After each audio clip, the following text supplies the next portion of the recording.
अगर आप एक ऐसी प्रीमियम हैचबैक खरीदने का इंतजार कर रहे हैं जो शानदार माइलेज, मॉडर्न डिजाइन, ज्यादा फीचर्स और बेहतर सेफ्टी के साथ आए, तो नई मारुति सुजुकी बैलेनो फेसलिफ्ट आपके लिए काफी खास हो सकती है।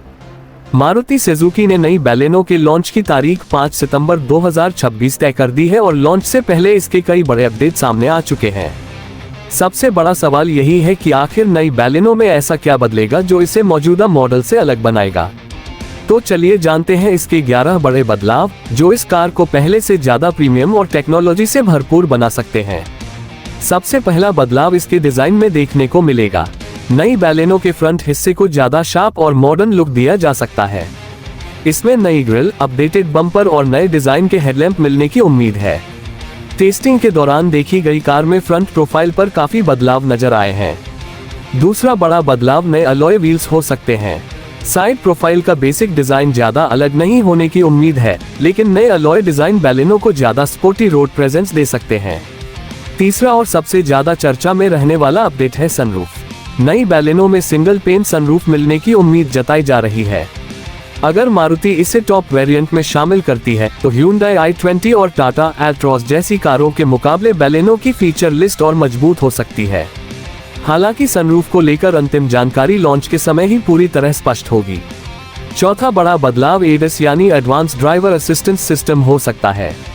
रिपोर्ट्स के अनुसार नई बैलेनो के टॉप अल्फा ओ वेरिएंट में कुछ ADAS आधारित सेफ्टी फीचर्स दिए जा सकते हैं, जिनमें rear blind spot warning, safe exit warning और रेयर क्रॉस ट्रैफिक अलर्ट शामिल हो सकते हैं। ये बैलेनो को अपने सेगमेंट की सबसे टेक्नोलॉजी फोकस्ड कारों में शामिल कर सकता है। पांचवा बदलाव इंटीरियर में होगा।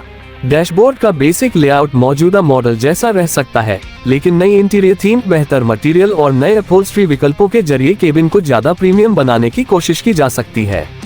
छठा बड़ा अपडेट वेंटिलेटेड फ्रंट सीट्स हो सकता है। गर्म मौसम वाले इलाकों में यह फीचर काफी उपयोगी साबित होगा। रिपोर्ट्स के मुताबिक ये सुविधा नई बैलेनो फेसलिफ्ट में शामिल की जा सकती है। सातवां बदलाव वायरलेस चार्जर हो सकता है। आजकल स्मार्टफोन कनेक्टिविटी और वायरलेस चार्जिंग की मांग तेजी से बढ़ रही है, इसलिए नई बैलेनो में यह फीचर इसे ज्यादा प्रीमियम फील दे सकता है। आठवां बदलाव इंफोटेनमेंट सिस्टम में हो सकता है। मौजूदा 9 इंच स्क्रीन की जगह बड़ा या अपडेटेड इंफोटेनमेंट सिस्टम मिलने की उम्मीद है। वायरलेस एंड्रॉइड ऑटो और एप्पल कारप्ले जैसी सुविधाएं भी जारी रहने की संभावना है। नौवां बड़ा अपडेट 360 डिग्री कैमरा और पार्किंग टेक्नोलॉजी से जुड़ा हो सकता है।